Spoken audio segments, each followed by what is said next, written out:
From religion to wrestling, gumbo to grits, politics to poetry, and all things Southern in between, this is Take on the South. Produced by the Institute for Southern Studies and hosted by the College of Arts and Sciences at the University of South Carolina, Take on the South examines the highs and lows of the American South, examines the truths and fictions of the country's most distinctive region, and picks the brains of some of its most accomplished students. To understand the South, you need to take it on, and that's what we'll be doing. Join us as we take on the South.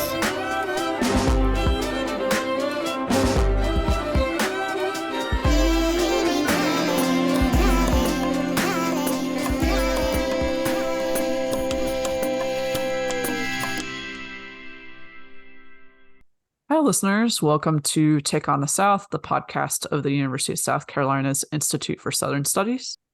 I am one of the new hosts, Emily Allen, and I'm excited to share with you one of my conversations about music history and culture of the South. Our guest for this episode is Dr. Carrie Allen Tipton. For our conversation today, we are discussing her book, From Dixie to Rocky Top, Music and Meaning in Southeastern Conference Football, published by Vanderbilt University Press in 2023. I'll tell you a little bit more about the book itself. From Dixie to Rocky Top explores the history of college fight songs as a culturally important phenomenon and zeroes in on the U.S. South, where college football has forged a powerful, almost religious sense of meaning and identity throughout the region.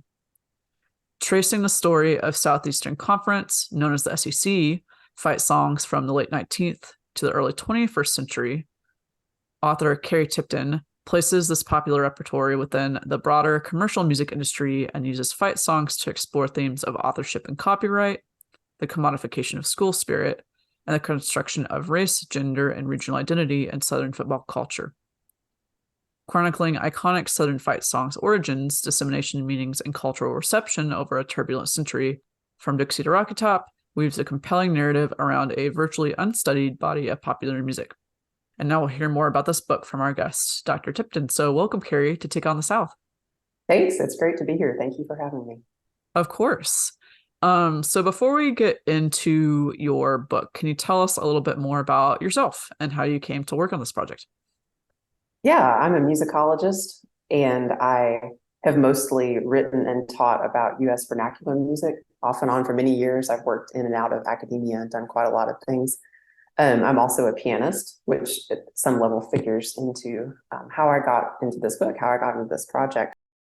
So the way that I came to work on this project was kind of a long, multi-year process of different pins getting dropped in my head over time. And so what I mean by that is that I grew up largely in Southeastern Conference territory. I grew up around this body of songs.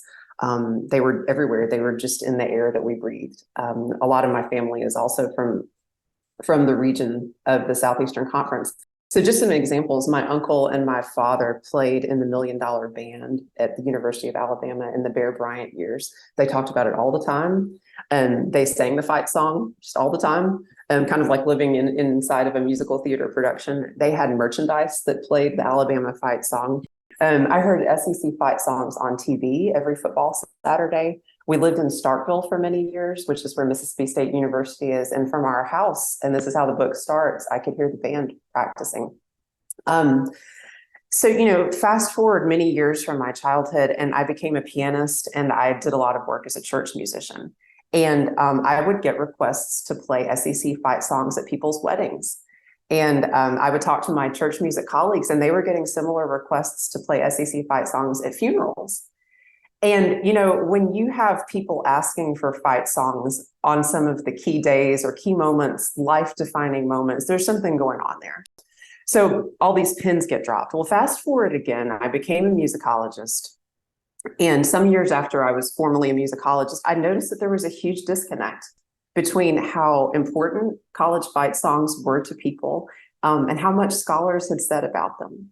And that's true not just at the regional level, that's true at the national level as well. I wrote an article for a magazine that just barely scratched the surface of the origins of a few SEC fight songs. This is probably about 10 or 11 years ago, and maybe longer. And another pin dropped in my head, and I thought there's a book in there.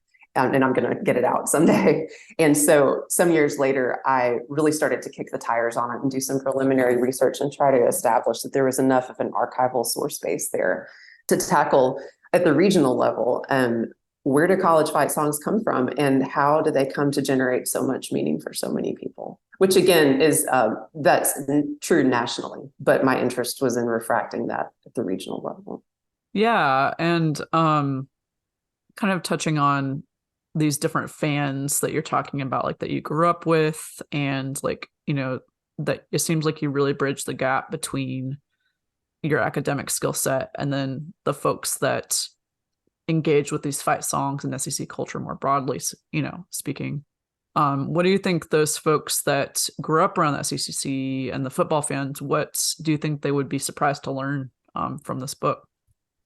Yeah, I mean, it's hard for me to know exactly what would surprise them, but I can tell you a little bit about what surprised me. And it's possible that would maybe line up with some of what they know. And I want to say, I think that a lot of the individual fan bases probably know some of the micro stories of where their individual schools' fight songs come from. Some of that is no surprise. And some of that you can look up on university websites and find a little bit. But in terms of like fitting it together in a broader historical context, that may be where some people might be surprised. So here are just a couple of things that surprised me along the way. The first is that, and this, what I'm about to say is true at the national level, not just at the Southern level, is that I did not realize until I started this book research that college songs, including fight songs or pep songs, used to be a very vibrant sector of the commercial music industry. And that was completely shocking to me. And I'm really talking about the 1910s through the 1940s, probably with the peak being in the 1930s. And when I say that they were a vibrant part of the commercial music industry, what I mean was that there was a whole industry sector dedicated to college songs. There were specific publishers that trafficked in this niche, and students and other listeners at this time, again, really in the interwar period, listened to these recreationally, completely apart from football and marching band contexts. They bought sheet music that enabled them to play them on the piano, do glee club arrangements, play ukulele and mandolin, chords with them, or they would hear their college dance bands play fight songs in hot jazz arrangements so that they could dance to. That was really surprising to me. I did not realize that, and we can probably talk about this a little later, but that was part of a larger cultural fascination with the glamour of college life that really peaked again in the 1930s. And the book really talks about that. I think something else that surprised me, and again, I don't know that this would surprise the average SEC fan or not. And this is sort of funny because the way that I titled the book contravenes what I'm about to say. I think it was the extent to which white Southern college students were very invested in mainstream popular music and popular culture for the bulk of the time period that I write about in the book, especially in the 1920s and 30s. Certainly throughout, and I cover a large span in the book, late 19th century to really the late 20th century. Certainly the sectional symbols and songs are there. They never go away. Sometimes they were very prominent at key inflection points. But that was not the whole story behind the book, despite the framing of my title. And it's just kind of a good reminder that sometimes it's really easy and can be a little bit intellectually lazy to approach the study of the South reflexively by asking the question, implicitly or explicitly, how different is the South from the rest of the country or from other regions? And you can get some real traction and mileage off of that. But if that's where you camp out and you're not willing to let the sources move you beyond that, it can be a very limited or myopic way of thinking about just the very complex cultures and histories of the South. So that's something that surprised me. I wasn't surprised to find white college students waving Confederate flags and singing Dixie. Other scholars have talked about that. That's not a shock. But what I was surprised by was from the beginning of the book until the end, how in touch white Southern college students were with mainstream national college life and how much they wanted to be a part of that. Whether it was in the songs that they sang, the types of halftime shows that they put on or whatever. Again, from the earliest years that football came to white Southern schools in the 1890s, there's a tremendous connection and awareness there on the part of white college students with other regions and really the entirety of the country. What are college students singing elsewhere? What are they dancing to? What are they playing at their football games? White Southern college students wanted to know, and they wanted to be part of that mainstream national conversation. So that was really surprising to me. Yeah, and kind of building on that, to really kind of capture this mainstream culture that these folks were latching onto, I assume that you had to go to, different campuses and stuff to piece this together. Can you talk a little bit about kind of like how that research process was for you to kind of get this big picture stuff that you're getting at? Yeah. And this one, you just may have to cut me off because I could talk about research process all day long. The research process on this book was incredibly challenging. It was wide and deep, and it really invigorated me. I loved it. I had an absolute blast. So I need to clarify that because I'm about to talk about some really big challenges. So one of the first major challenges in the research process for this book was figuring out how to deal with primary sources from 17 different institutions. So this book covers the 14 schools that are currently in the Southeastern Conference in the SEC and the 3 that used to be, and that's Georgia Tech, Swanee, and Tulane. Before I could go very far, I really needed to establish that there was a strong and consistent source base across these schools. Not necessarily identical from school to school, but with enough depth across the spectrum that this was really a doable project. So when I talk about kicking the tires on this project, that's largely what I mean. I spent a lot of time trying to figure out which universities in the SEC have digitized all their yearbooks going back to the late 19th century, which schools have digitized their student newspapers, and if they haven't, will they let me have microfilm reels in person or on interlibrary loan? I mean, it would just, have they digitized their alumni magazines? Or if not, can I go there and see whatever? So there was that. And the reason that those sources were so important was that most of the fight songs I talk about in the book emerged from student and alumni culture. Most of them did not emerge top down from administrators or faculty. So it was important. Yearbooks, student newspapers, student magazines, those were important. And then beyond that, I identified kind of one-off manuscript collections and other types of sources that didn't have to do with those.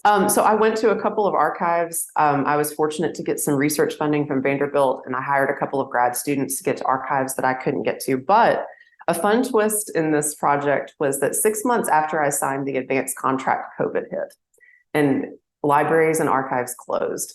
And so it kind of didn't matter whether I could go because they weren't going to be open. It didn't matter if I could hire grad students because they weren't going to be open. So a lot of what happened was that the archivists that I worked with across the SEC just did a Herculean amount of scanning items for me, just Herculean.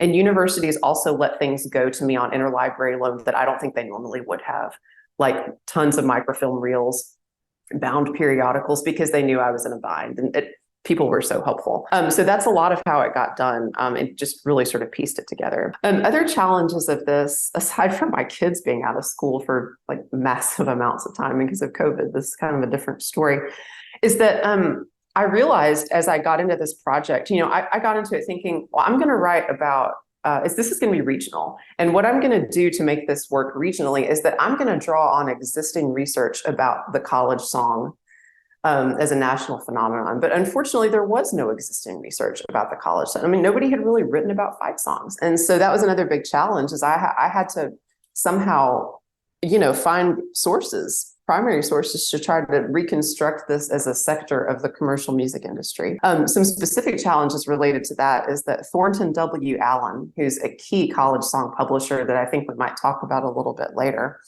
his archival papers are not in one single archive. He never donated his stuff to one single archive. They are piecemeal at different institutions across the US.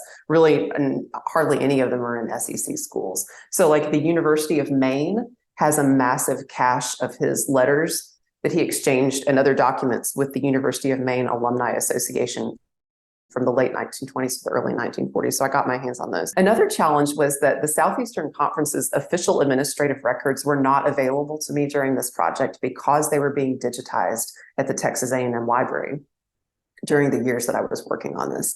So,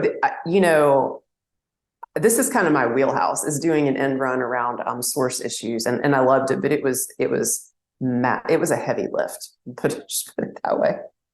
Yeah, no, for sure. I was very impressed by, how much you covered, like in this book, like chronologically, like you were talking about so many different institutions and whatnot. I think it was good to hear you talk about some of that background aspect, because like you were getting at, like during peak COVID, it was a very different time for research. So it's interesting to hear about that sort of really atypical process that you took, compared to at least like pre-COVID times, I mean. So. Yeah, for sure.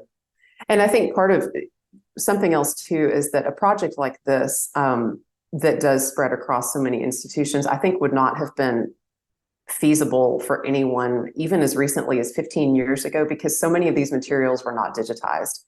I mean, when I first started, thinking about this 10 or 12 years ago, some of the universities that I covered had not yet digitized their student newspapers. But by the time I got around to fully researching and writing it, they had. So that was nice. I really benefited from some of the large scale digitization projects that have gone on at SEC libraries in recent years. Yeah, and I think it'll be an interesting model for fellow scholars to read this and kind of think about, how to maximize digitized resources like that. Yeah. So thank you for sharing that with us. Yeah. Shifting ahead a little bit here now, you started talking about some of this towards the beginning here, but let's kind of get into more of the context of, what you learned from these different sources. You were talking about, at the beginning, like the span of time that you were covering in this class, or in this book.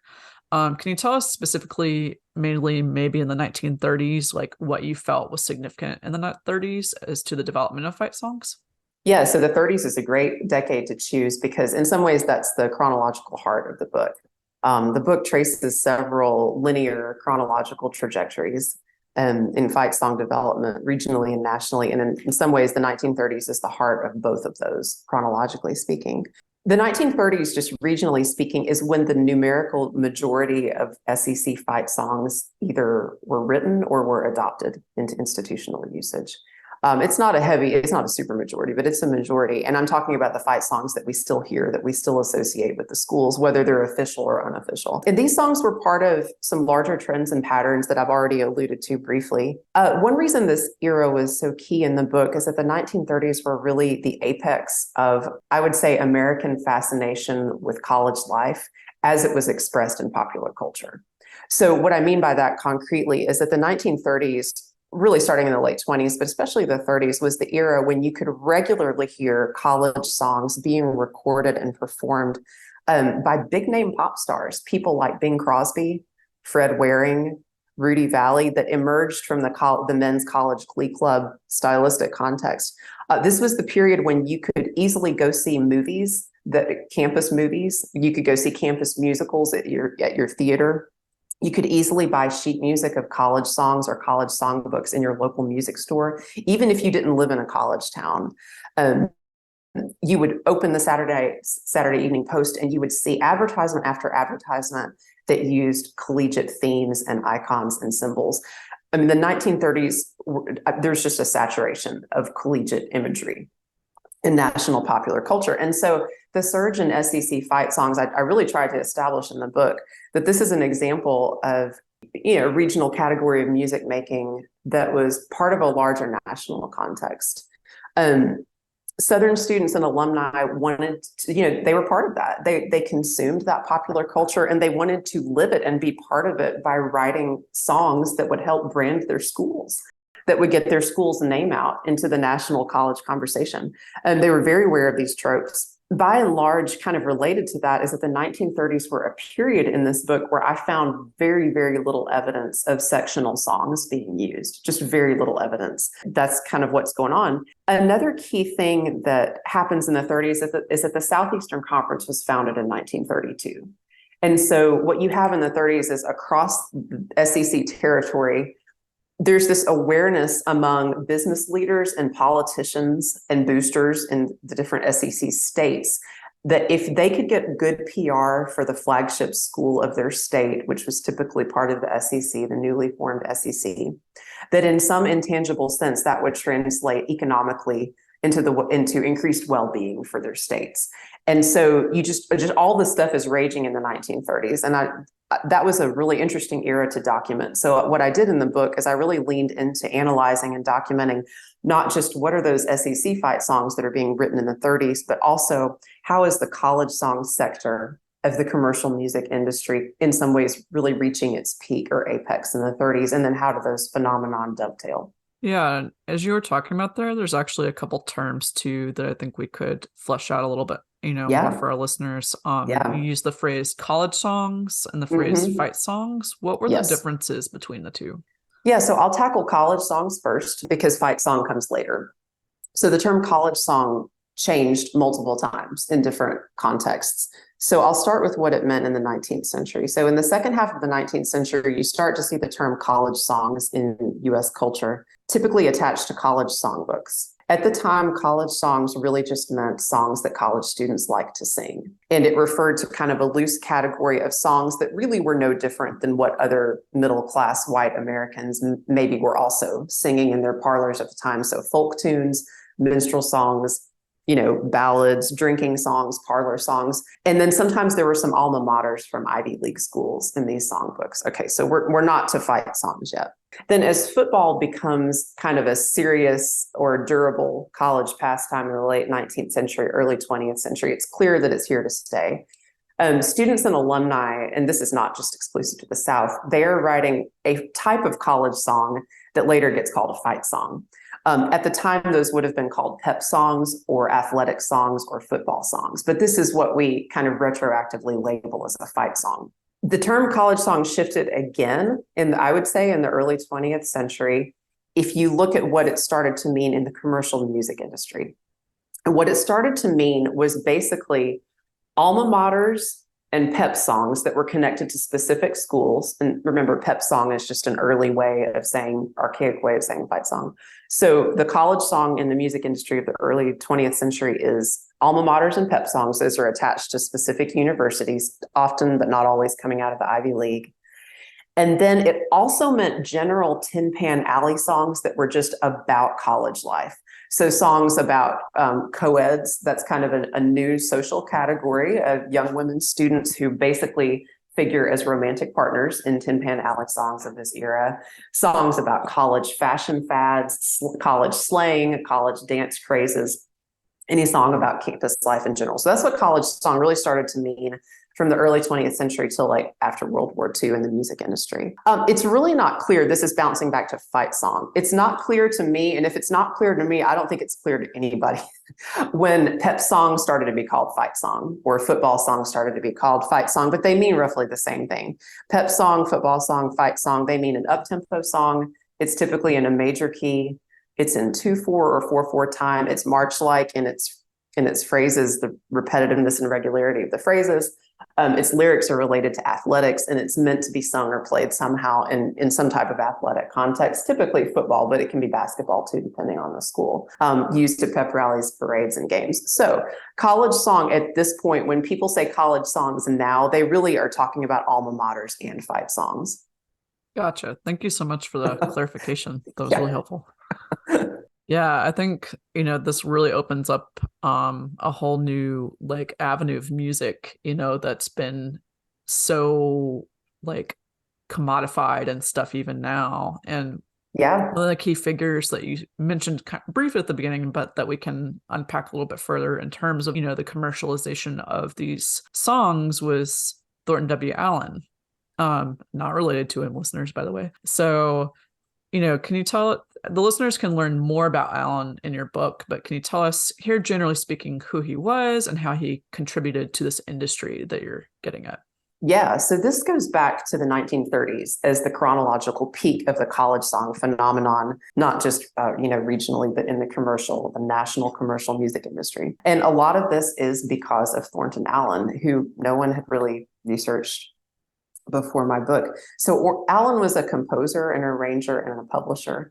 He was born in 1890. I think he died in 1944. So he really didn't live to be that old.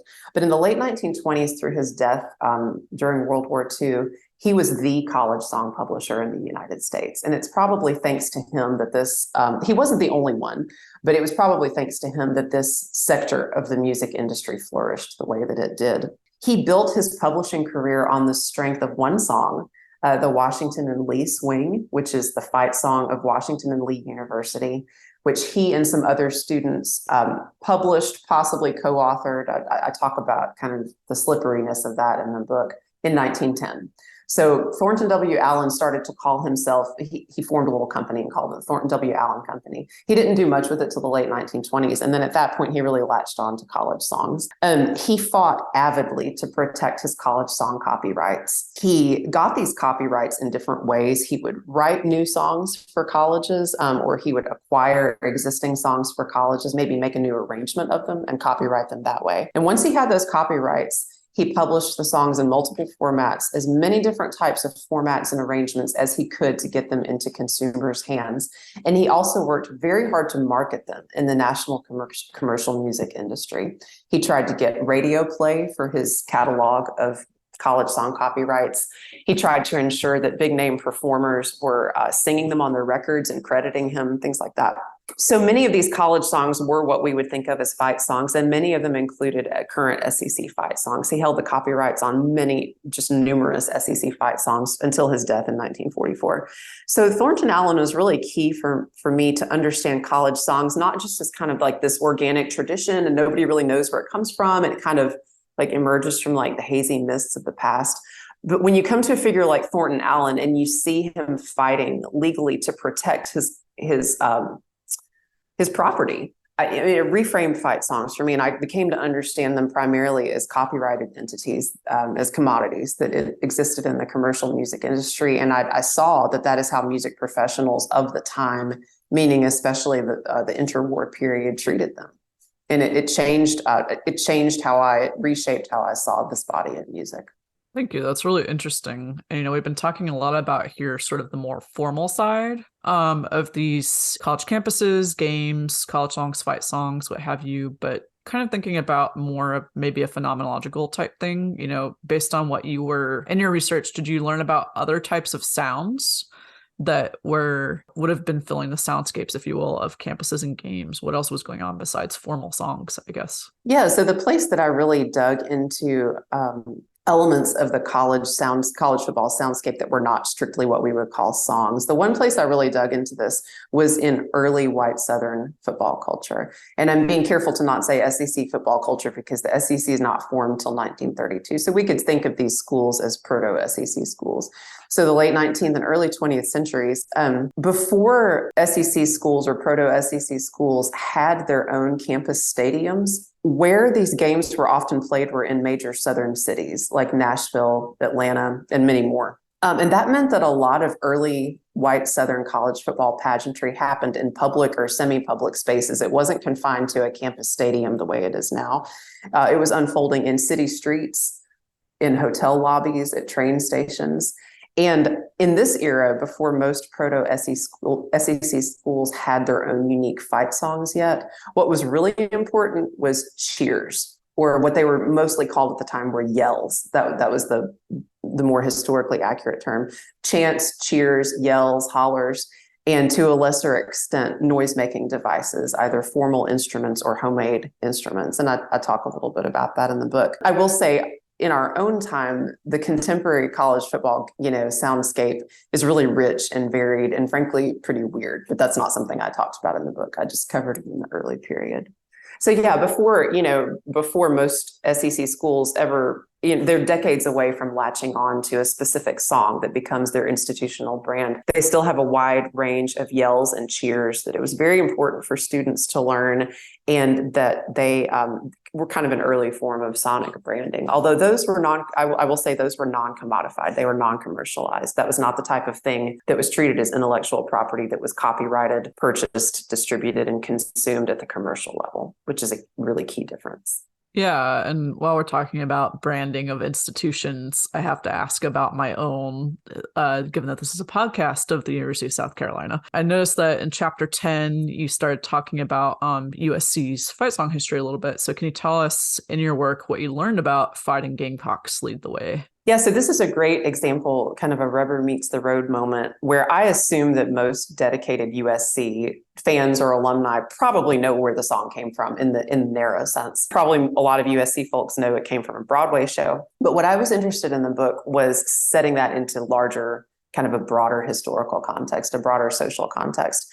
It was one of the late fight songs to enter what I call the SEC canon, which sounds super serious, but it comes about in the late 1960s. And with a couple of other later songs that I talk about in the book, it was an example of some big trends that were changing in SEC football culture and pageantry. So the USC song was adopted in a top-down fashion that really contrasted with the earlier origins of fight songs in student and alumni culture.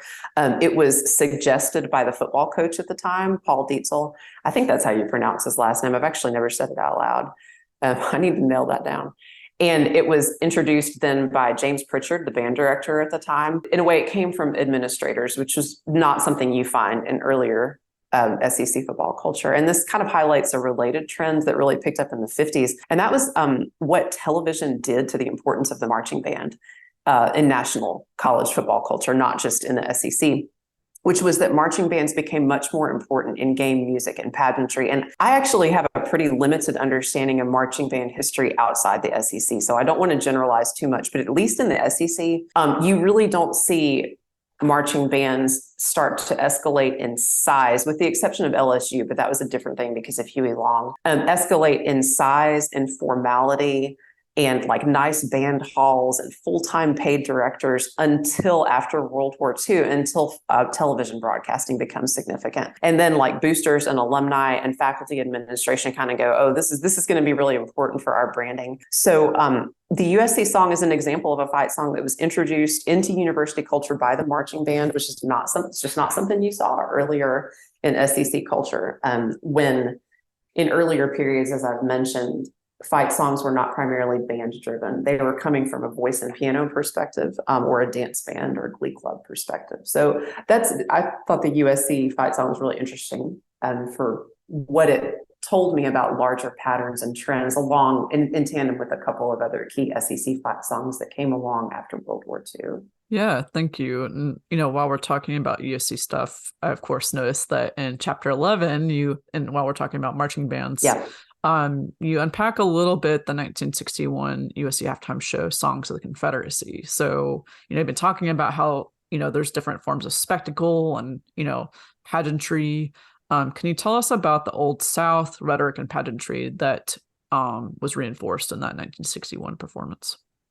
Yeah, so one of the things I talk about in the book is that there are these key historical inflection points where white Southern college students use a lot of sectional or Confederate or neo-Confederate imagery, icons, tropes, and songs. It's not steady and consistent across all decades in the book, in football culture anyway, but there are these key inflection points, and the most key ones seem to have been after World War II.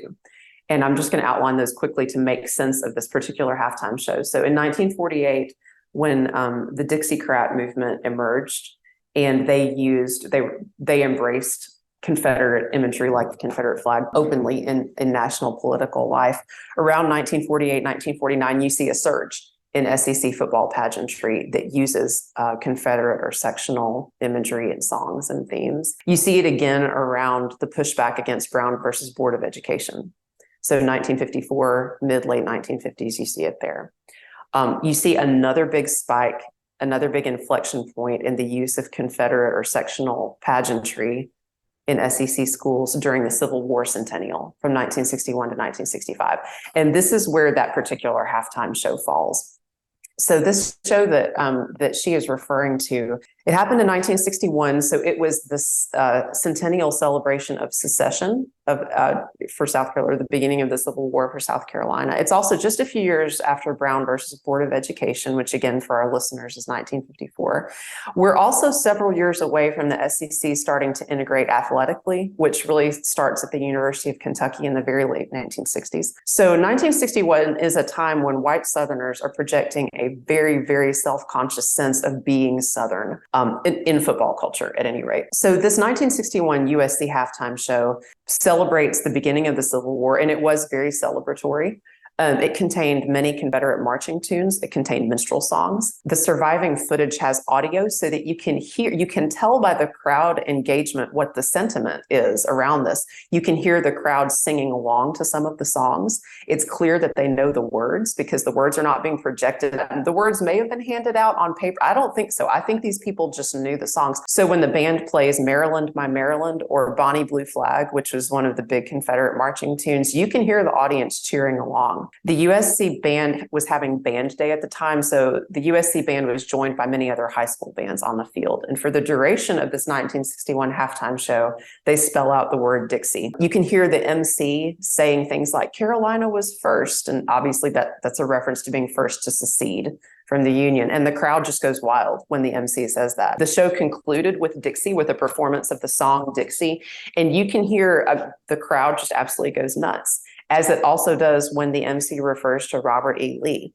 At the very end of the footage, you can actually hear rebel yells scattered over the footage. So it was quite a moment. It's an interesting historical moment, too, that I talk about in the book, because within a decade, the song Dixie became a huge flashpoint of controversy within the SEC, especially among administrators, with many SEC administrators and faculty starting to want to align their schools more with mainstream national sentiment around the use of Confederate culture and images and icons. But we're not there yet in the 1961 halftime show. We are still hearing a flagship school of the South project just raw, unreconstructed sentiment very explicitly in its football pageantry.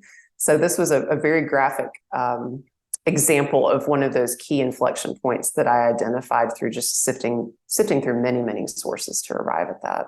Yeah, absolutely. And it gets me thinking, more broadly, what do you think that a lot of these schools here in the South, especially PWIs, can do to better unpack and learn about, those moments that you're talking about here? And as this podcast title demonstrates, take on institutional history. And so how do you see football history and music history being a good way to do that? Yeah, that's a kind of $1 million question. And I think I'm going to answer it in a way that is probably not specific to music or sports history. Historical knowledge is absolutely necessary to educate ourselves about the commitments, the investments, the ideological roots of white Southern higher education. Absolutely necessary.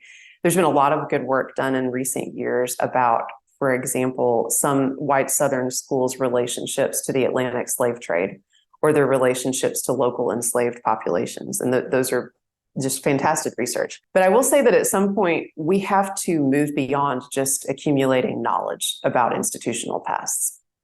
That knowledge is useless, I think, unless it moves us towards advocating for policies that materially address the racial and class inequalities of higher ed, which are often rooted in past injustices. And when I say advocate for policies, I mean that could be working towards external legislative policies or advocating for internal administrative university policies that address, racial and class inequalities.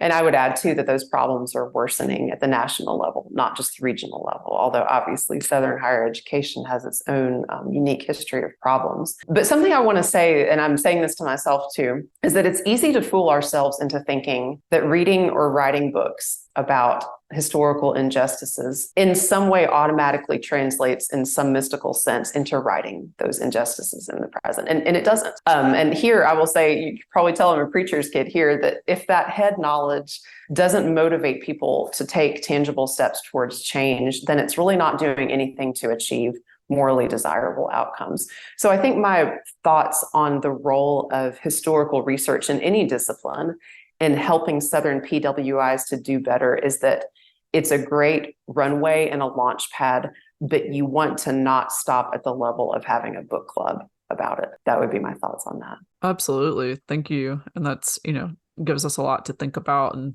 again, I think that's a really fascinating insight on the role of scholarship, right, with being able to implement change.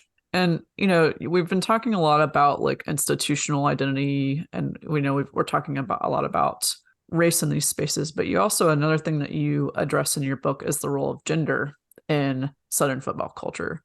So I want to make sure we have time to address that as well. Can you talk about in your work how we see gender operating, I guess, in these spaces? Yeah, so this was one of the things that really surprised me during this book research. I went into it just unquestionably thinking that football pageantry of SEC or pre-SEC schools is a pretty exclusively hypermasculine space.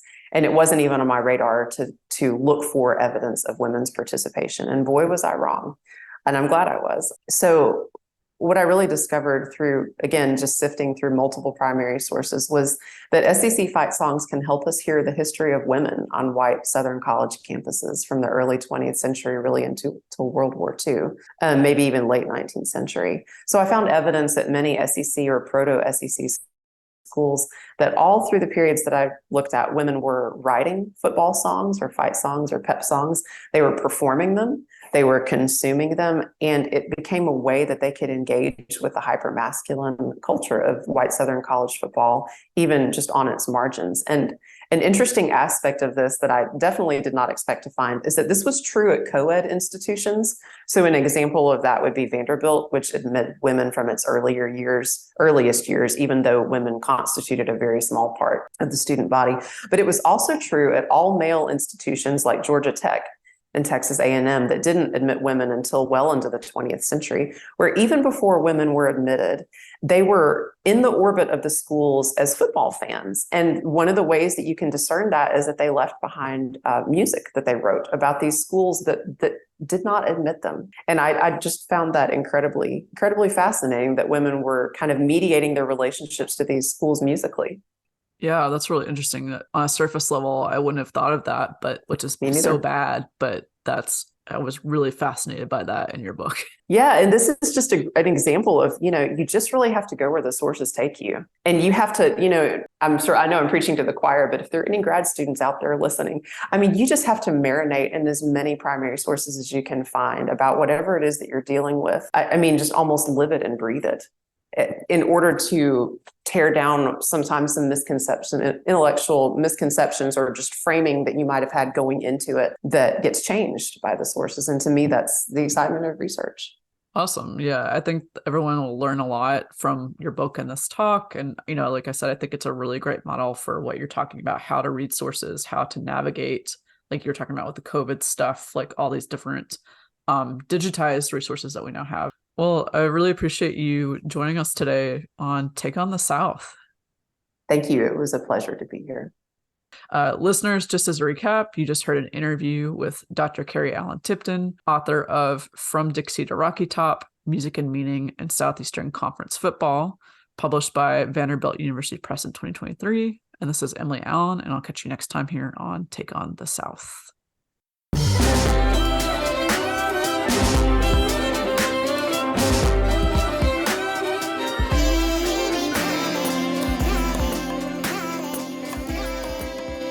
That was our Take on the South. Let us know yours. Find us on Facebook, Twitter, and Instagram at U of SC South. Take on the South is produced by Matt Simmons of the Institute for Southern Studies. Special thanks to Professor Dave Garner of the University of South Carolina School of Music for composing our music. Tune in next time for another Take on the South.